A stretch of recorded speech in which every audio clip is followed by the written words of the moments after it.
Let's begin our chapter. ये हमारे chapter जो है वो हमारे इंडियन इकोनॉमिक डेवलपमेंट, हमारे ऑफ कोर्स क्लास 12 का चैप्टर 1 है। तो ये जो इंडियन इकोनॉमिक डेवलपमेंट है इसमें हमें ये पता लगेगा कि हमारी जो इंडिया की इकोनॉमी थी, मैंने आपको पहले भी बताया था what is the meaning of economy, define economy.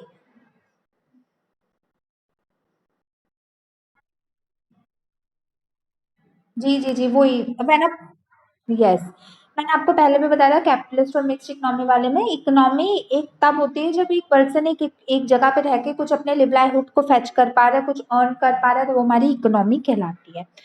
तो चैप्टर का नाम है इंडियन इकोनॉमिक डेवलपमेंट, बुक का नाम है इंडियन इकोनॉमिक डेवलपमेंट है। तो इसमें हमें ये बताया गया है कि हमारी इकोनॉमिक की कंडीशन, हमारी इंडिया की इकोनॉमिक की कंडीशन प्री इंडिपेंडेंस में कैसी थी। What is the meaning of pre independence? जब भी वर्ड प्री आ जाता है तो प्री मतलब क्या होता है?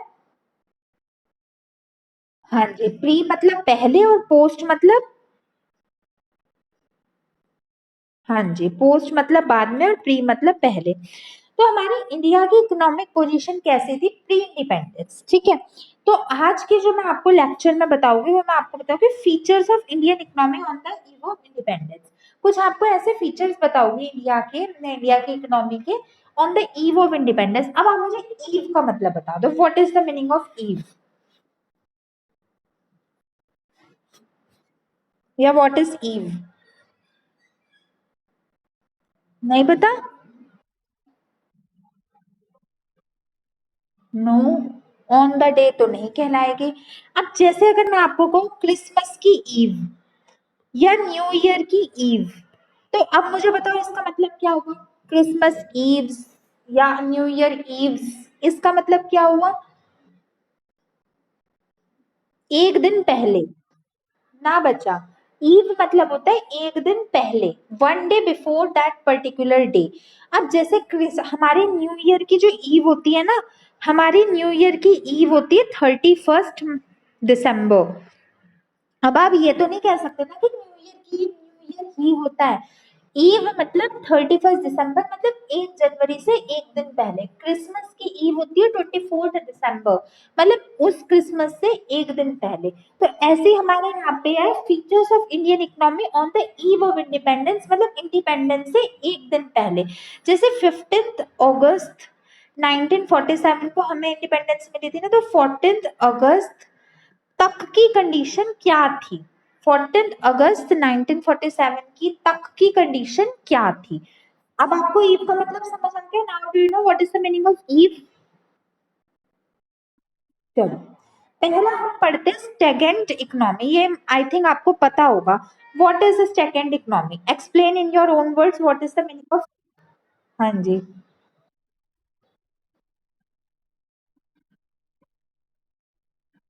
हाँ, वेरी गुड। स्टेगनेंट इकोनॉमी हमारी एक ऐसी इकोनॉमी होती है जिसमें हम रुकी हुई तो पहले से नहीं कह सकते, या तो इसमें ये कहो कि रुकी हुई का तो मतलब होगा इसमें कोई ग्रोथ नहीं होती। स्टेगनेंट इकोनॉमी हमारी उस काइंड की इकोनॉमी होती है, हमारी ऐसी इकोनॉमी होती है या तो उसमें बिल्कुल भी ग्रोथ नहीं होती, मतलब दो पॉइंट्स आपको ऐड करने पड़ेंगे। Either in this there is no growth, या तो आप कहो कि इसमें बिल्कुल भी कोई ग्रोथ नहीं होती, ठीक है, या आप कहो इसमें वेरी लिटिल, बहुत कम, वेरी लिटिल ग्रोथ होती है, बहुत कम ग्रोथ होती है, वेरी लेस ग्रोथ होती है। तो इसकी डेफिनेशन क्या बन के खड़ी हो जाएगी? इसकी डेफिनेशन होगी stagnant economy is a kind of economy in which either there is no development या no growth, or there is very little growth, very less growth, very small growth। और ग्रोथ, अच्छा पहले बताओ आपको इतनी बात समझ आई? अब नेक्स्ट बात होती है हमारी ग्रोथ किस किस चीजों में मेजर की जाती है। आज के जमाने में बताओ how we can measure the growth of a company, what are the variables of enhancing of considering the growth of a company, बताओ। GDP, per capita income, national income, और भी अगर हम इसे वाइड में चल जाए तो एम्प्लॉयमेंट स्टेटस, और हमारा employment status, growth rate, health care facilities, infrastructure, trading structure, और रिलेशंस विद अदर कंट्रीज, ये सारी चीजें हमारी ग्रोथ में आ जाती है। लेकिन उस टाइम की बात की जा रही है, ये तो आज की बात है, ये इंफ्रास्ट्रक्चर वगैरह हेल्थ केयर तो बहुत बड़ी बात हो गई। लेकिन ये हमारी ईव ऑफ इंडिपेंडेंस की बात की जा रही है, तो तब तो इतनी फैसिलिटीज थी नहीं और ट्रेडिंग रेडिंग भी इतनी नहीं थी। तो तब सिर्फ हमारे दो ही फैक्टर इंक्लूड होते थे ग्रोथ के नाम पर, जो कि होते थे हमारे जीडीपी और पर कैपिटा इनकम। तो हमारी इकोनॉमी मतलब जो सेकेंड इकोनॉमी होती है, इस सेकेंड इकोनॉमी ऐसी इकोनॉमी होती है जिसकी जीडीपी और उसकी पर कैपिटा इनकम या तो बहुत कम होती है या होती ही नहीं है, और फास्ट ग्रोथ, मीडियोटर या एक्स्ट्रा देन फास्ट या ओवर देन फास्ट का तो खैर कोई सवाल ही नहीं उठता। या तो नहीं होगी और होगी तो बहुत कम होगी। इतनी बात समझ आई? आपको ये पता चल गया सेकेंड इकोनॉमी क्या होती है? अब जो हमारी इंडियन इकोनॉमी थी, our Indian economy was called as the stagnant economy. Our Indian economy was called as stagnant economy. क्यों? हमारी इंडियन इकोनॉमी प्री इंडिपेंडेंस से आता है इंडिपेंडेंस तक हमारी स्टेगेंट इकोनॉमी कहलाती थी। क्यों? वाई?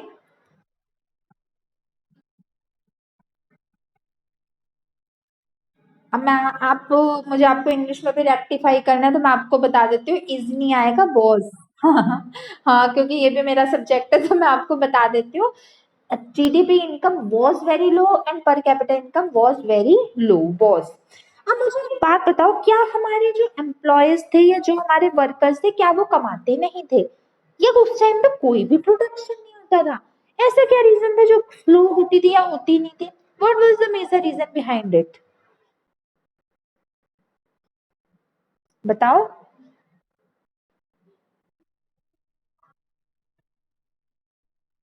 अच्छा चलो, एग्रीकल्चर में भी लगे हुए थे तो एग्रीकल्चर से भी कुछ तो प्रोडक्शन कमाते होगे, कुछ तो इनकम कमाते होगे, फिर भी क्यों वेरी लो था? What was the major reason?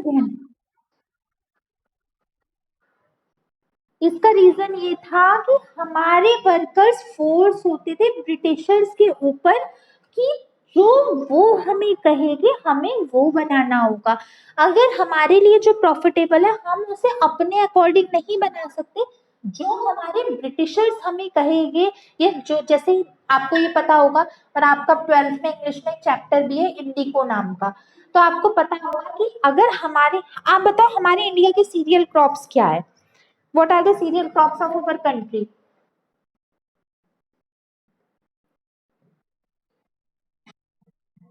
Wheat, बाजरा, मेज वगैरह, ये हमारे इंडिया के सीरियल क्रॉप्स है।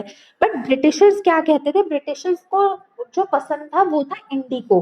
Do you know what is indigo? What was indigo? नील, राइट। जो कपड़े वपड़ों में यूज होता है ना। ये तो हमें इतना नहीं पता कि उस टाइम वो इतने इंडिको को क्या करते थे, हो सकता है वहां का वो मेजर ट्रेडिंग सेक्टर हो। तो वहां के लोग ना, जो ब्रिटिशर्स होते थे, वो चाहते थे कि हमें इंडिको ग्रोथ करे या हमें इंडिको ग्रो हो।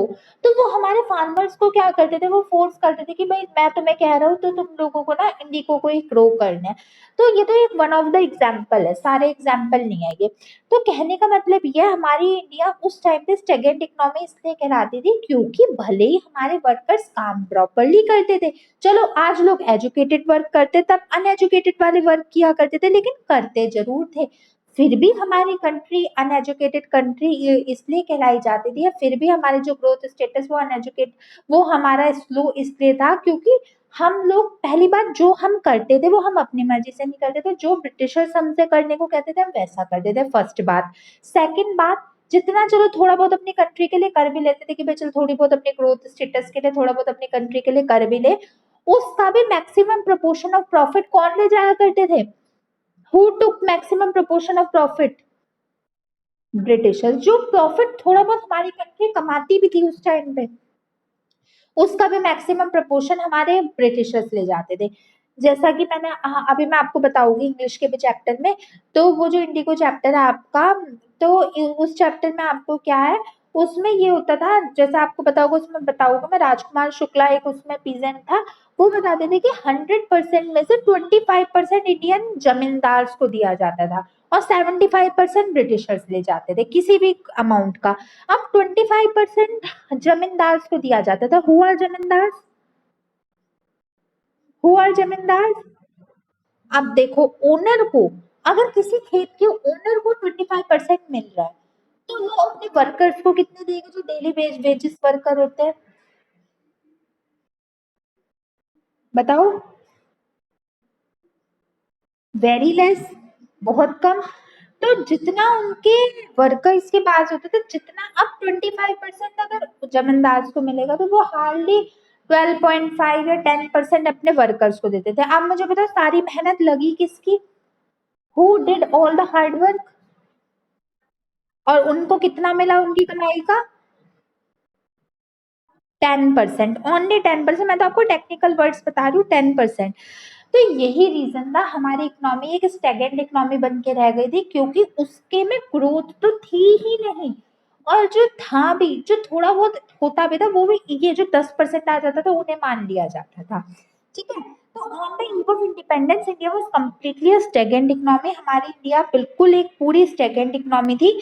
Britishers not took the initiative to find out national income, GDP. जो ब्रिटिशर्स थे, वो नेशनल इनकम, जीडीपी वगैरह को फाइंड आउट करने ही नहीं देते थे। वो खुद भी ये इनिशिएटिव नहीं लेते थे कि हमारी कंट्री की नेशनल इनकम या जीडीपी को कोई फाइंड आउट कर सके।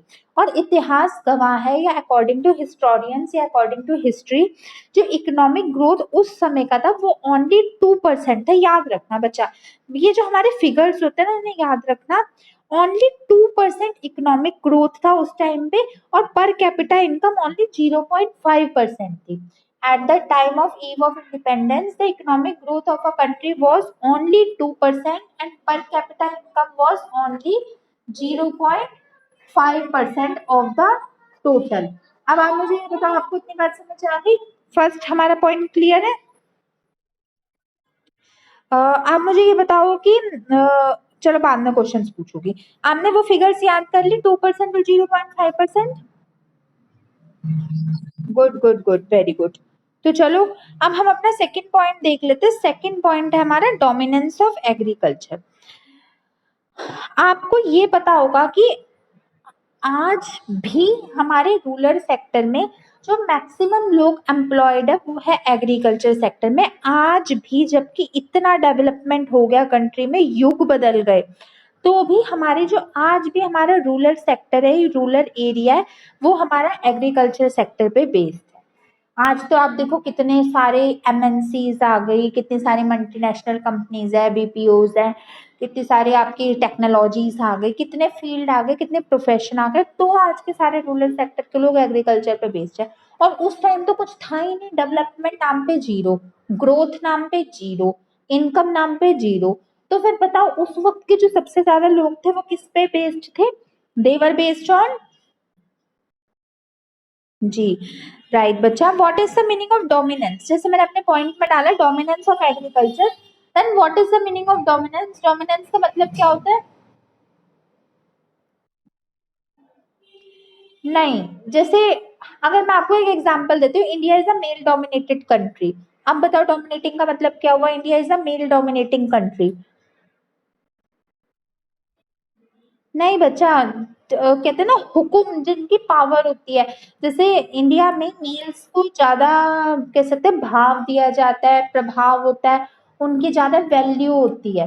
ठीक है। तो जैसे वो अपना ज्यादा असर डालते हैं, हाई प्रोफाइल्ड असर डालते हैं, तो उसे कहते हैं डोमिनेंस। और डोमिनेंस ऑफ एग्रीकल्चर का मतलब हो, उस टाइम पे, ये सारी उस टाइम मतलब किस टाइम की? उन दिनों की बात है। किन दिनों की? किन दिनों की? राइट, इंडिपेंडेंस के समय की बात है। इंडिपेंडेंस के समय में जो एग्रीकल्चर था, उसका मेन डोमिनेंस था। और क्यों था? Only agriculture sector was there at that time. उस समय में सिर्फ और सिर्फ जो था, वो ओनली एंड ओनली हमारा एग्रीकल्चर सेक्टर था। सिर्फ हमारा एग्रीकल्चर सेक्टर था उस समय पे फॉर वर्किंग के लिए। अब देखो, मैं आपको एग्जैक्ट जो पॉइंट बता रही हूँ, अब उन्हें याद रखना। 72% of the people were employed in agriculture sector. हमारी इंडिया में उस टाइम पे out of 100%, 72% of people used to employ were employed in agriculture sector. 72% of लोग एग्रीकल्चर सेक्टर में एम्प्लॉयड थे, एग्रीकल्चर सेक्टर में काम किया करते थे। क्यों किया करते थे बच्चों, आप मुझे ये बताओ कि ऐसा क्या रीजन था कि वो कहीं और काम नहीं कर सकते थे और वो सिर्फ एग्रीकल्चर सेक्टर में ही काम करते थे? वाई? देवर अनएजुकेटेड। सबसे बड़ा फैक्टर होता है इलिटरेसी। भाई जो कुछ कर ही नहीं सकता, जो बच्चा पढ़ता ही नहीं है, आज तो खैर ये मान सकते जो पढ़ता नहीं, लेकिन उस टाइम पे मानो पढ़ता नहीं था या एजुकेशन नहीं थी, वो क्या करे? आज भी जॉब्स नहीं मिलती, उस वक्त तो बिल्कुल ही कुछ नहीं मिलता था। और पुअर, पॉवर्टी, सबसे बड़ी बात पॉवर्टी भी होती है। भाई कोई अगर बच्चा पढ़ना भी चाहता था उस टाइम पे, तो उसके पेरेंट्स इतने कैपेबल नहीं थे कि वो अपने बच्चे को एजुकेशन प्रोवाइड कर पाए। तो the people were poor and they were uneducated. ये दो रीजन थे जिनकी वजह से जो 72% ऑफ पीपल थे वो एम्प्लॉयड थे। 72% ऑफ पीपल हमारे एग्रीकल्चर को किया करते थे। Got my point? अब मुझे ये बताना हमारी इकोनॉमिक ग्रोथ कितनी थी उस टाइम पे, और पर कैपिटा इनकम कितनी थी? करेक्ट।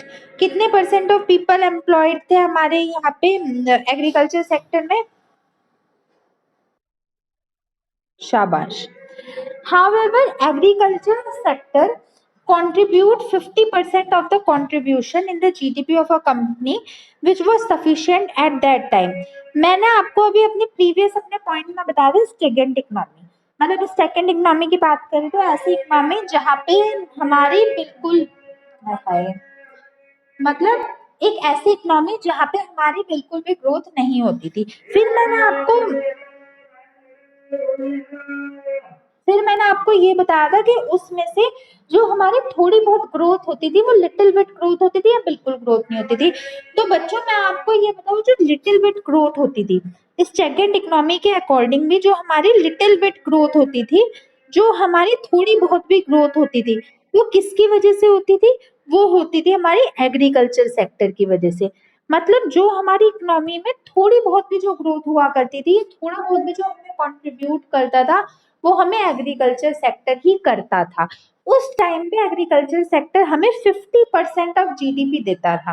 मतलब एग्रीकल्चर सेक्टर उस टाइम पे हमें 50% ऑफ जीडीपी दिया करता था, which was sufficient eight that time, जो उस समय के लिए सफिशियंट थी। आज के लिए तो वो सफिशियंट हो या ना हो, लेकिन उस टाइम के लिए क्योंकि कोई और सेक्टर ही नहीं था, कोई और तो कुछ ही नहीं देता था, चल एग्रीकल्चर कुछ तो देता था, तो एग्रीकल्चर 50% देता था, वो सफिशियंट था उस टाइम के लिए। जो सेकेंड इकोनॉमी में पॉइंट मेंशन हुआ था कि it is a kind of economy which contributes a bit in our country bit growth, तो वो जो थोड़ी बहुत भी ग्रोथ होती थी वो जो हमें देता था वो एग्रीकल्चर सेक्टर ही हमें देता था।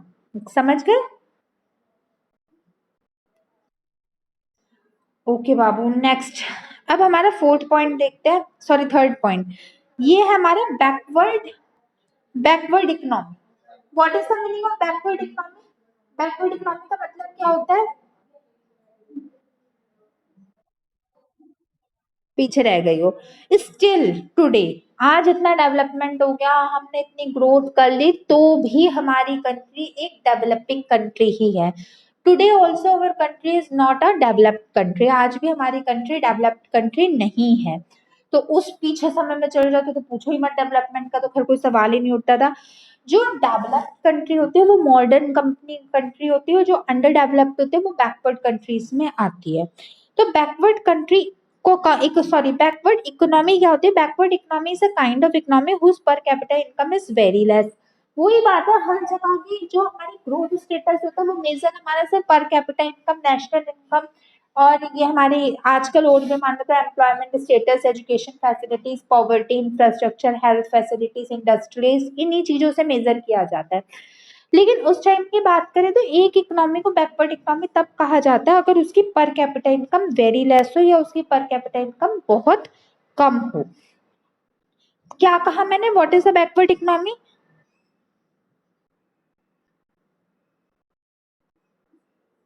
What is the per capita, what is the backward economy? बोले बच्चों।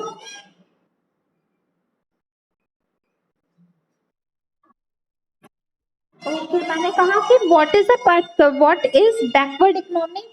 बैकवर्ड इकोनॉमी क्या होती है?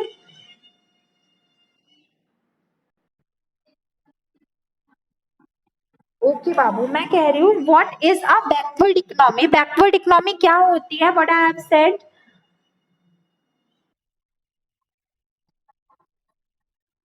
वेरी लो या वेरी लेस, शाबाश।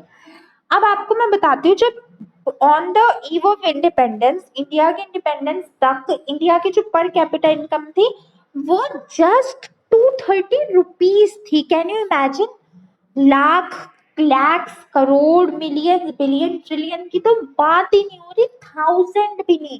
Eight the time of independence Indian economy's per capita income वो जस्ट 230 रुपीज, 230 रुपए थी इंडिया की वो per capita income. Hence our country was called as backward economy. आप इमेजिन कर सकते हो क्या होते हैं 230 रुपए? आज के जमाने में देखें तो एक दिन का भी एक्सपेंस पूरा नहीं होगा किसी फैमिली का, राइट?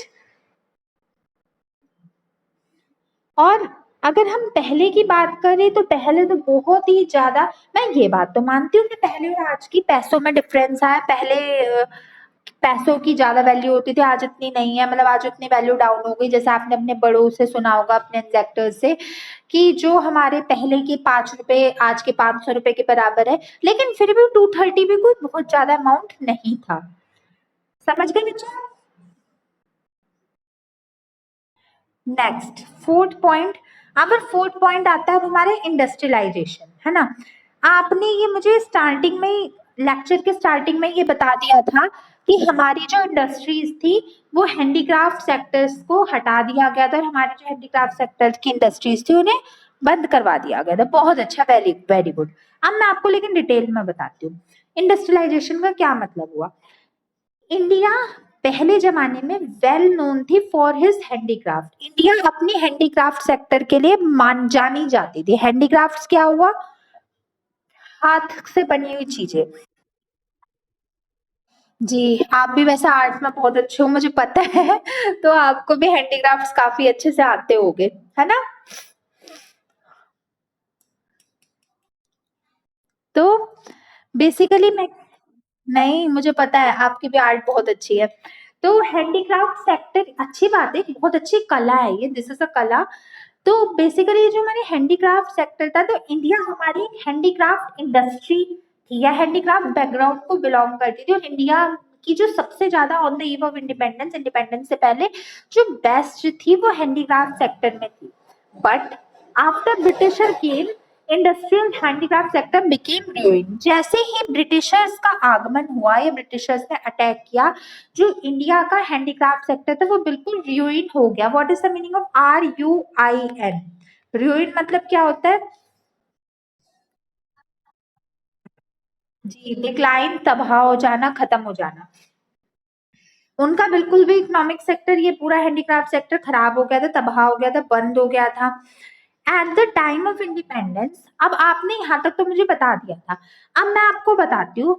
जब देखो ब्रिटिशर्स आए तो इंडिया बेस्ट थी हमारे हैंडीक्राफ्ट सेक्टर में।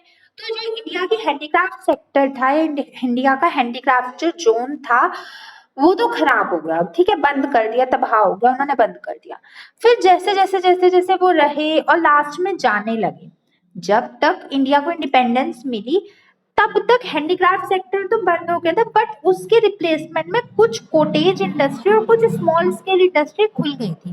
आपको स्केल्स ऑफ इंडस्ट्री तो पता होगी, देर आर 3 स्टेजेस या 3 स्केल्स ऑफ इंडस्ट्री। कौन कौन सी?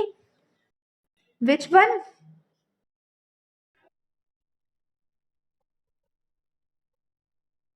Right, small scale industry, middle scale या मीडियम स्केल और लार्ज स्केल। तो भले ही जो हैंडीक्राफ्ट में हमारी कंट्री बेस्ट थी, तो हैंडीक्राफ्ट में जो बेस्ट थी तब तक तो उन्होंने सारा तबाही कर दिया। जैसे जब तक वो रहे तब तक तो हैंडीक्राफ्ट पे इतना कोई इफेक्ट रहा नहीं और ना ही कोई अच्छे से प्रोड्यूस कर पाई हमारी कंट्री। लेकिन जब लास्ट के स्टेज में, जब इंडिपेंडेंस हो गई थी, इंडिपेंडेंस मिल गई थी, मतलब लास्ट के समय में कुछ कोटेज इंडस्ट्री और कुछ स्मॉल स्केल इंडस्ट्री खुली तो थी, but they were also dependent upon the import of raw material from britisher. वो लोग भी वो लोग भी अपने रॉ मटेरियल्स को पाने के लिए ब्रिटिशर्स के ऊपर डिपेंडेंट थे। कौन बच्चों, कौन?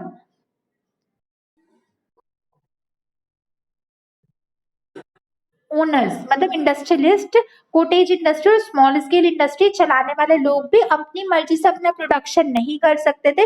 उन बेचारों को भी प्रोडक्शन करने के लिए या उन बेचारों को भी अपने गुड्स को प्रोड्यूस करने के लिए डिपेंडेंट रहना पड़ता था ब्रिटिशर्स की इंपोर्ट पे, रॉ मटेरियल्स की। जब वो हमें रॉ मटेरियल्स लाके दे, जो कि बहुत भारी भारी टैक्सेस के साथ था, तब हम अपना प्रोडक्शन करके थोड़ा बहुत अपना कंट्रीब्यूट करें अपनी इंडियन इकोनॉमी को।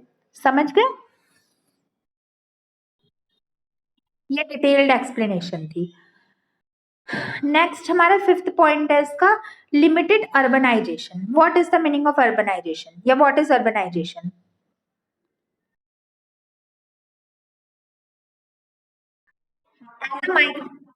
जी, एज अ माइग्रेशन होता है when the people move from villages or rural areas to urban areas or modern areas, then that is called as urbanization। ठीक है। आज भी आप देखो तो हर पर्सन ये आपको कहेगा हमारा अपना गांव है। हर पर्सन, भले हमारा तो कोई नहीं है, लेकिन हर पर्सन ये कहता है हम अपने फेस्टिवल अपने गांव में मनाते हैं। आपका भी होगा, है कोई? मेरा भी, हमारा भी नहीं है। लेकिन मैंने कई बच्चों से सुना है कि हम अपने फेस्टिवल, हम होली दिवाली अपने गांव में मनाते हैं सबके। आज के जमाने में भी इन 2021 भी सबके गांव है ना? तो उस जमाने में तो सभी के ही गांव, मतलब गांव में ही लोग रहते थे, अर्बन एरिया कोई था ही नहीं। और जब था भी वहां पे लोग आते नहीं थे। लिमिटेड अर्बनाइजेशन का मतलब हुआ at the time of independence all the population lives in village. Independence के समय पे सारी पॉपुलेशन विलेज में रहा करती थी। Only 14% of people live in urban areas. Out of 100, 14% of people ही सिर्फ हमारे अर्बन एरिया में रहा करते थे। और जो बचे हुए हमारे 100 में से माइनस करते, जो 86% ऑफ पीपल है वो हमारे रूरल एरियाज में रहा करते थे। अब मेरे अकॉर्डिंग 50-50 होगा रेशियो। लेकिन तब ओनली 14% ऑफ पीपल हमारे अर्बन एरियाज में रहते थे और 86% ऑफ पीपल हमारे रूरल एरियाज में रहा करते थे। मोर local more load on village creates a problem on agriculture sector as people are more and work is less। जितने ज्यादा लोग एग्रीकल्चर विलेज सेक्टर में रहते थे उतने ज्यादा लोग हमारे एग्रीकल्चर सेक्टर को हार्म पहुंचाते थे। क्यों पहुंचाते थे?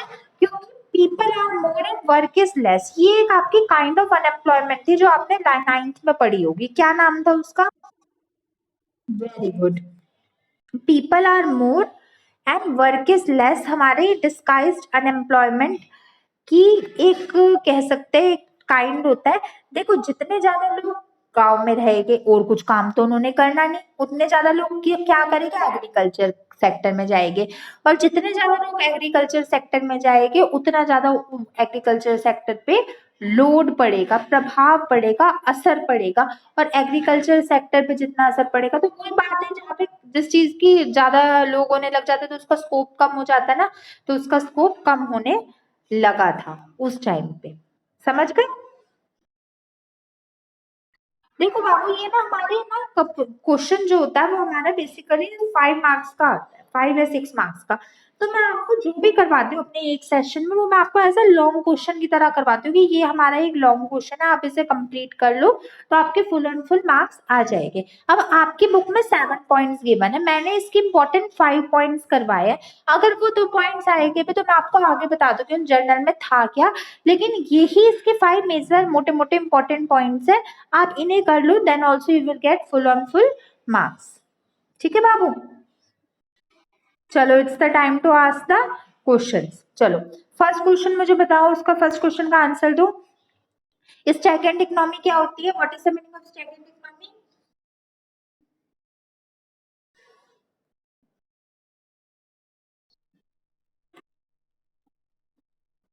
Very in income, in GDP and per capita income. Per capita word लगाना जरूरी है।